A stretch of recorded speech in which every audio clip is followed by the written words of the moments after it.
The Learning Hub. वसंत ऋतू हा ऋतू चैत्र आणि वैशाख महिन्यात येतो. या ऋतूमध्ये झाडांना नवीन पालवी फुटते आणि चैत्र महिन्यात गुढीपाडव्याने मराठी नववर्षाची सुरुवात होते. ग्रीष्म ऋतू म्हणजे कडक उन्हाळा. हा ऋतू ज्येष्ठ आणि आषाढ महिन्यात येतो. या ऋतूत अतिशय उष्णता असते. ग्रीष्म ऋतूत वटपौर्णिमा, आषाढी एकादशी अशी व्रते येतात. वर्षा ऋतू वर्षा ऋतू म्हणजे पावसाळा.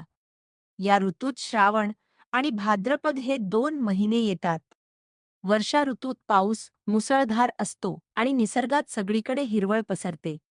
नारळी पौर्णिमा, रक्षाबंधन, हरितालिका, गणेश चतुर्थी अशी व्रते वर्षा ऋतूत केली जातात. अधिक माहितीसाठी चॅनलला फॉलो करा.